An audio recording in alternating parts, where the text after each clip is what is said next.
आशा करता हूं आप सब बहुत अच्छे होंगे। मेरा नाम है सिद्धांत अग्निहोत्री। स्टडी ग्लोस पे आपका बहुत बहुत स्वागत है। तो दोस्तों आज हम बात करेंगे प्रीलिम्स के लिए आप क्या मिस्टेक्स करते हैं। वैसे यूपीएससी का लक्ष्य बैच हमने ऑलरेडी निकाला हुआ है, ठीक है। कल तो उसकी सेल खत्म हो गई है, लेकिन अभी भी आपके पास चांस है क्योंकि हमने सारे कोर्सेज पे SID30 कूपन कोड यूज करिए तो 30% ऑफ है। यूपीएससी में तो पर्सनल गाइडेंस, आंसर राइटिंग 15 जुलाई से क्लासेस शुरू होंगी आंसर राइटिंग की लाइव, तो आपको बहुत ज़्यादा फायदा करेगा। साथ ही साथ SID30 जब कूपन कोड यूज़ करेंगे तो चाहे डार्क साइकोलॉजी हो, पर्सनालिटी डेवलपमेंट हो, हर एक तरीके से आपको फायदा मिलेगा। और 300 350 में हमने इतने महंगे कोर्स को इतना सस्ता कर दिया, तो ऐप को डाउनलोड करें, नहीं तो आप वेबसाइट से भी परचेस कर सकते हो। ओके, तो आज हम बात करेंगे एक बहुत इंपॉर्टेंट टॉपिक की, जो है प्रीलिम्स। ऐसा करता हूँ, यहाँ पे लिख लेता हूँ, ठीक है ना, प्रीलिम्स। ओके, अब अगर हम प्रीलिम्स की बात करते हैं तो लोग जब भी आप तैयारी करते हो आपको बोलते हैं मेंस की तैयारी होती है। हर कोई, हर कोचिंग में मेंस मेंस मेंस, लेकिन कई लोगों का प्रीलिम्स छूट जाता है। सीसैट स्पेशली मैंने बहुत लोगों को देखा है कि मेरे खुद दोस्तों, स्टूडेंट्स, इनफैक्ट मेरा भाई 140 मार्क्स आए थे उसके प्री में, सीसैट क्लियर नहीं। तो ऐसा कई बार होता है कि आपका प्रीलिम्स जो है, आप मेंस की तैयारी की वजह से प्रीलिम्स पे या तो इतने मार्क्स नहीं आ पाते। दो पेपर होते हैं, तो GS paper 1, GS paper 2, CSAT तो क्वालिफाइंग होते हैं, लेकिन सीसैट का लेवल बहुत ऊपर कर दिया है। और जीएस पेपर 1 जो यूपीएससी प्रीलिम्स है वो 200 मार्क्स का होता है। आमतौर पे 100 के 90 से 100 के बीच में अब आजकल कट ऑफ जा रही है। ओके, अब अभी तो प्रीलिम्स का रिजल्ट भी आ गया है। अब जैसे प्रीलिम्स की बात करें तो इस बार हमने प्रीलिम्स का स्पेशल कोर्स चलाया था, ठीक है। 3-4 महीने स्पेशल हमने उस पर फोकस किया था और हमने ये देखा था कि प्रीलिम्स जो है उसमें बहुत सारे बच्चे एनरोल हुए थे, कुछ बच्चों का सिलेक्शन भी हुआ। तो अब क्या है कि जो प्रीलिम्स हैं तो उसमें हम लोग ने फोकस किया था कि हम सीधा एग्जाम पे ही फोकस करें, राइट, उन्हीं क्वेश्चंस पे फोकस करें जो प्रीलिम्स में आते हैं। तो 3-4 महीने तक लगातार क्लास चलाई, हर दिन क्लास हुई और बहुत प्रैक्टिस करवाई। अब होता क्या कि जैसे आपने तैयारी की, आपको बोला मेंस की तैयारी करनी है, आप मेंस के चक्कर में प्रीलिम्स पढ़ना भूल गए। हालांकि जब आप मेंस की तैयारी करते हो तो आप ओवरऑल ही सब्जेक्ट कवर कर रहे हो, लेकिन यहां पे एक गौर करने वाली बात यह है कि आपको यह भी ध्यान में रखना जरूरी है, ठीक है। आंसर राइटिंग आप कर रहे हो, बट इसको मत भूल जाना। अब करना क्या है, यूपीएससी की जो पूरी पढ़ाई है वो किस में डिवाइडेड है। एक तो आपका स्टैटिक पोर्शन है, आपका स्टैटिक पोर्शन है। दूसरा है आपका डायनेमिक, जो करंट अफेयर्स है, ठीक है। स्टैटिक और डायनेमिक्स, इसमें बेसिकली करंट अफेयर्स आते हैं। ओके, अब स्टैटिक पोर्शन जो है, पॉलिटी हो गया, संविधान कभी बदलेगा नहीं, हिस्ट्री कभी बदलेगी नहीं, ज्योग्राफी कभी बदलेगी नहीं, वैसी की वैसी ही रहेगी। इकोनॉमी के कंसेप्ट वही रहेंगे, इन्वायरमेंट के कंसेप्ट वही रहेंगे। आपको कंसेप्ट समझने हैं, समझ रहे हो, मॉनसून क्यों आता है, प्रेशर का क्या डिफरेंस, क्या प्रेशर का कंसेप्ट होता है, प्रेशर कैसे, आप बेस समझ लियो ना, तो आपको कभी कोई प्रॉब्लम होगी ही नहीं। अब हर एक स्टूडेंट का एक वीक सब्जेक्ट होता है, ठीक है, हर एक स्टूडेंट का एक वीक सब्जेक्ट होता है। जैसे मैं जब एमएससी कर रहा था तो मेरा मैथ्स बहुत अच्छा नहीं था, ठीक है। तो जो आपका वीक सब्जेक्ट है, मैं आपसे बोलूंगा कि अगर आप उसको थोड़ा देखिए, ध्यान सब पे आपको देना है। कुछ कोर सब्जेक्ट होते हैं, पॉलिटी हो गया, हिस्ट्री हो गया, ये सब कोर सब्जेक्ट है। ज्योग्राफी हो गया, इन्वायरमेंट और साइंस एंड टेक हो गया, ये कोर सब्जेक्ट है। हालांकि आपके पास एक फ्लेक्सिबिलिटी है। देखिए, एक पॉलिटी आपको पढ़नी पड़नी, हिस्ट्री आपको पढ़नी पड़नी, उससे करंट अफेयर्स इतने बनते नहीं है। पॉलिटी के बनते हैं, हिस्ट्री के नहीं बनते, ज्योग्राफी के नहीं बनते, वो तो पढ़ना ही पढ़ना है आपको।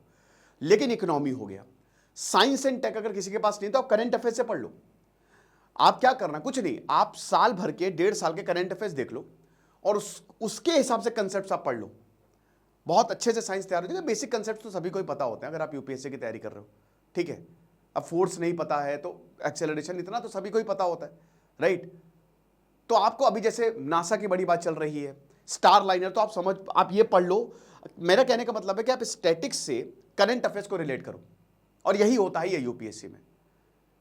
सॉरी, करंट अफेयर्स से स्टैटिक को रिलेट करो। अब जैसे अभी सुनीता विलियम्स की बात है, अब Sunita Williams international space station से फंस गई है, तो क्या है इंटरनेशनल स्पेस स्टेशन, क्या होता है वहां पे, किसने उसको बनाया, कब बनाया, ये सारी चीजें आप अच्छे से पढ़ लो। अब यूपीएससी में इंटरनेशनल स्पेस स्टेशन से सवाल आ सकता है, बिल्कुल आ सकता है प्रीलिम्स में। तो सबसे पहली बात यह है कि आपको स्टैटिक और करंट अफेयर्स अपना अच्छे से तैयार करके चलना है। अब सेकेंड पॉइंट, नोट्स। देखो, मैं एकदम कहूंगा कि आप नोट्स बना के चलो, ये आपके प्रीलिम्स को निकलवाएंगे। प्रीलिम्स थोड़ा अलग तरीके का होता है। आंसर राइटिंग अलग तरीके का होता है। आपको दोनों मैनेज करके चलना है। जब आप स्टेज 1 पार करोगे तभी तो स्टेज 2 पे आओगे। प्रीलिम्स पार करना बहुत ज्यादा जरूरी है। पहली बात कि आप स्टेज 2 पे जाओगे, दूसरी बात ये आपको कॉन्फिडेंस को बहुत बूस्ट कर देगा। आपने मेंस की बहुत अच्छी, मैंने देखा है बच्चों को कि उनकी प्रीलिम्स की तैयारी नहीं अच्छी हुई और प्रीलिम्स नहीं निकला। अब देखिए, आप पढ़ रहे हो तो जाहिर सी बात है आपको याद रहेंगी चीजें, कोई ऐसा नहीं है। लेकिन याद रहने के साथ साथ प्रीलिम्स में मल्टीपल चॉइस क्वेश्चन आते हैं और कई बार फैक्ट्स पूछ लिए जाते हैं। ठीक है, वो चीजें आपको ध्यान में रखना जरूरी है। तो अब देखिए कट ऑफ क्या है, 90 से 100, यानी कि 40 से 50% अगर आप क्वेश्चन सही कर रहे हो तो आप you are through in UPSC, आप उस एग्जाम को क्रैक कर लोगे।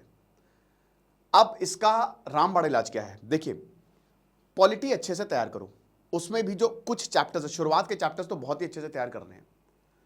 और करंट अफेयर्स जरूर देख लो, 1.5 साल के करंट अफेयर्स देखो। एक उल्टा से शुरू करो, पहले से शुरू मत करो। जैसे करंट अफेयर्स मान लो एग्जाम्पल के तौर पे, जैसे अभी आप जुलाई है, अब आप आज से पढ़ाई शुरू करो तो जुलाई से शुरू करो, जुलाई फिर जून फिर अप्रैल फिर मार्च। ऐसे पता क्या होगा मैं बताता हूं। जैसे अभी सुनीता विलियम्स वाले एग्जांपल ले लेते हैं। अब ये science and tech GS paper 3 का बड़ा इंपॉर्टेंट पार्ट है। अब होता क्या है कि सुनीता विलियम्स जो है वो स्पेस में फंस गई हैं। तो जब भी करंट अफेयर्स आता है, करंट अफेयर्स रिपीट होते हैं बहुत सारे। ये 5 मई को भी आया था, मई में ये पूरा सुनीता विलियम्स का चला है। अब अभी क्या है कि जो अपडेट है हिस्ट्री के साथ, इंफॉर्मेशन के साथ आपको पता चल गई। जून में जाओगे, जून में फिर आप यही करंट अफेयर देखोगे, बट आपको इसको पढ़ने की जरूरत नहीं है क्योंकि आप ऑलरेडी पढ़ चुके हो। बहुत सारे करंट अफेयर्स एलिमिनेट हो जाते हैं, समझ रहे हो? हालांकि ऐसे अगर आप सीरियल वाइज भी चलोगे तो भी, लेकिन उल्टे से पढ़ो, इससे आपको ज्यादा कॉन्फिडेंस आएगा। ठीक है, तो करंट अफेयर्स हैंडी रखो और नोट्स बनाते चलो, बहुत इंपॉर्टेंट है। स्पेशली अगर कुछ फैक्ट्स है और जो करंट अफेयर्स लगातार रिपीट हो रहा है उनको तो अंडरलाइन कर लो। कोशिश करो अपने दिमाग को ये इंस्ट्रक्शन दो कि मुझे इस चीज को याद करना है। जैसे हमने जब प्रीलिम्स का कोर्स चलाया था तो हमने इन्हीं पे बहुत ज्यादा फोकस किया था कि नोट्स कैसे बनाने हैं। ठीक है, कौन कौन से इंपॉर्टेंट सवाल हैं जो आपके एग्जाम में आएंगे, और अच्छा हुआ वो आए। मतलब अगर आप डायरेक्टली तो नहीं कह सकते, लेकिन इनडायरेक्टली 70-20% पढ़ा हुआ आ गया। ठीक है, तो वही बता रहे हैं कि इट इज वेरी इंपॉर्टेंट कि आप नोट्स बनाते चलो। हिस्ट्री हो गया, हिस्ट्री भी अच्छे से पढ़िए। पॉलिटी, हिस्ट्री, इन्वायरमेंट, मतलब जो आपकी ज्योग्राफी और इन्वायरमेंट, ये 4 सब्जेक्ट्स आपको अच्छे से पढ़ने पड़ेंगे। ठीक है, अच्छे से इन द सेंस की देखिए, पॉलिटी जो है, पॉलिटी और हिस्ट्री के सवाल आएंगे, आपका 30-40% पेपर इन सब्जेक्ट से कवर हो सकता है। ओके, साइंस एंड इन्वायरमेंट के आप करंट अफेयर्स पूरे साल के अच्छे से पढ़ लो तो बहुत कुछ आपका यहीं से ही कवर हो जाएगा। अब आप मेंस के लिए भी तैयारी करो, लेकिन कुछ चीजें स्पेशली अंडरलाइन कर लो और कोशिश करो कि जो चीज आप पढ़ रहे हो वो आपके दिमाग में रहे, वो याद रहे। उसके लिए रिवीजन करो, डेली वीकली मंथली, DWM, ये याद रखो।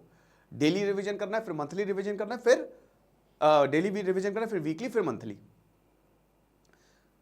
ये हो गए आपके नोट्स जो कि बहुत इंपॉर्टेंट है। फिर आता है आपका मॉक टेस्ट।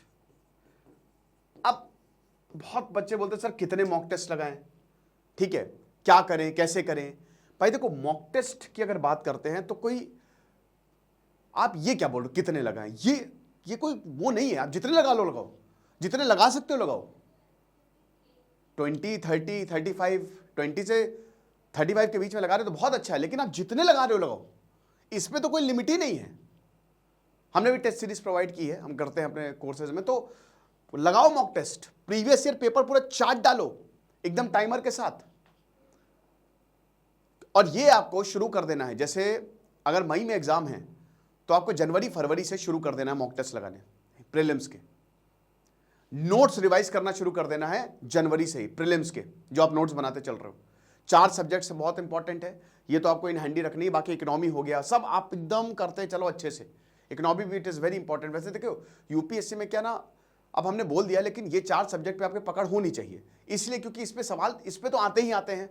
और पॉलिटी और हिस्ट्री एक ऐसा सब्जेक्ट है ना जिसपे आप कर सकते हो, पॉलिटी, हिस्ट्री सब आ जाता है, एंशिएंट, आर्ट एंड कल्चर, मैं ओवरऑल हिस्ट्री की बात कर रहा हूँ, ठीक है ना, मेडाइवल। तो आप ये समझो कि ये चीजें ना, ये स्टैटिक है, ये बदलेंगे नहीं। और यूपीएससी ऐसा पेपर बनाता ना कि 40% क्वेश्चन डुएबल हैं अगर आपने अच्छे से पढ़ाई की है। 20 से 30% जो होता है वो आपको एलिमिनेशन मेथड करना पड़ता है। और आखिरी के 10%, 20 से 30% जो हम बात कर रहे हैं वो थोड़े से टफ साइड पे होते हैं। बट आपको क्वेश्चन 40 से 50% करने हैं, मतलब आपको इतने मार्क्स लाने हैं, अगर अभी इजी आएगा तो सबके लिए इजी आएगा, टफ आएगा तो सबके लिए टफ आएगा। 100 मार्क्स अगर इस सिनारियो में आ रहे हैं तो आपका सिलेक्शन हो जाएगा, बिल्कुल हो जाएगा, आसानी से हो जाएगा। तो ये चीजें आपको करनी है। मॉक टेस्ट लगाना शुरू कर दीजिए, अपने नोट्स जो हैं उसको रिवाइज करना शुरू कर दीजिए। अब नोट्स कैसे बनाए इसमें हम बाद में बात करेंगे। इसमें हम कोई, अब कल मैं इसमें बना दूंगा कि आखिरकार यूपीएससी के नोट्स कैसे होने चाहिए। एक वैसे भी मैं करंट अफेयर्स सीरीज शुरू कर रहा हूं आज से ही, तो डेली करंट अफेयर्स मैं बताऊंगा, जो इंपॉर्टेंट टॉपिक है उसको पढ़ लेंगे तो आपका काम हो जाएगा। ओके, और वेबसाइट studyglose.com पे भी डेली करंट अफेयर्स और एडिटोरियल्स आ रहे हैं, तो उसको भी आप ध्यान दें। मॉक टेस्ट, नोट्स, और अगर इन चीजों का आपने ध्यान रखा तो आपका प्रीलिम्स निकल जाएगा, कोई दिक्कत नहीं है। बाकी सीसैट की एक बड़ी दिक्कत है, सर सीसैट का क्या करें, CSAT, सीसैट नहीं निकलता बहुत लोगों का। पहले तो देखो कि सीसैट में खाली 30% दैट्स इट, क्वालिफाइंग है, इतने ही मार्क्स लाने हैं आपको। 27 से 28 क्वेश्चन 80 में से सही कर दो, काम हो जाएगा। 27 से 28 क्वेश्चंस भी डुएबल हैं। सेफ साइड 40 करके रखो, क्योंकि ऐसा तो है नहीं कि 27 से 28 तो 27 से 28 ही सही होंगे, कुछ गलत भी होते हैं, है ना। तो सेफ साइड आप देखो, मैथ्स, रीजनिंग और इंग्लिश, ये 3 चीजें आती हैं। सीसैट भी आपका मॉक टेस्ट और आपके रिवीजन पे, आपके प्रैक्टिस पे डिपेंड करता है। इंग्लिश किसी की अच्छी होती है, किसी की मैथ्स अच्छी होती है, किसी की रीजनिंग, एक तो चीज अच्छी होगी ना आपकी, उस पर पकड़ के चलो। रेशियो लगभग लगभग बराबर ही होता है, हो सकता है किसी में कुछ ज्यादा आ गए, जैसे मैथ्स कभी ज्यादा आ गई, कभी इंग्लिश ज्यादा आ गई, ठीक है। लेकिन आपको अब देखिए, देयर इज नो चॉइस, आपको करना ही करना है। अब आप ये नहीं कह सकते कि ऐसा है तो वैसा है, ये पेपर आपको देना है। अब कुछ ट्रिक्स होती हैं। इंग्लिश प्रैक्टिस, तो सबसे बड़ी ट्रिक है प्रैक्टिस, जितना ज्यादा प्रैक्टिस करोगे। इंग्लिश के कॉम्प्रिहेंशन बड़े बड़े आते हैं, तो कॉम्प्रिहेंशन की प्रैक्टिस करिए। सवालों को पहले देखिए आप, उसके बाद कॉम्प्रिहेंशन पे जाइए। सवाल लिख लीजिए चाहे तो, ठीक है ना, अपने शीट पे या कहीं पे भी, देन उसके बाद आप कॉम्प्रिहेंशन पे जाइए। मैथ्स की बात करें तो मैथ्स में या तो आपका आंसर आएगा या नहीं आएगा। अब बेसिक मैथ्स सबने पढ़ी है, तो अगर मान लीजिए कि मैथ्स के 25 से 30 क्वेश्चन आ रहे हैं, तो 10 क्वेश्चन तो ऐसे होते हैं जो आप कर लोगे, ठीक है ना। बहुत ही ज्यादा दुश्मनी होगी एग्जामिनर की तो बहुत ही टफ क्वेश्चन दे देगा, लेकिन 8 से 10 क्वेश्चन वो डुएबल होते हैं, ठीक है। रीजनिंग की बात करें तो रीजनिंग जिस तरीके की आ रही है हो जाएगी, ऐसा कोई वो नहीं है। और बाकी बचा इंग्लिश, तो मिला जुला के काम चल जाता है। सीसैट में थोड़ा सा अगर आप स्ट्रैटेजी करिए चलो तो काम हो जाएगा, समझ रहे हो। तो प्रीलिम्स का इन चीजों पे ध्यान, इन चीजों पर आपको ध्यान देना है, वरना अगर प्रीलिम्स ही नहीं निकलेगा तो फिर मेंस कैसे निकलेगा। आई होप चीजें आपको समझ में आई होंगी।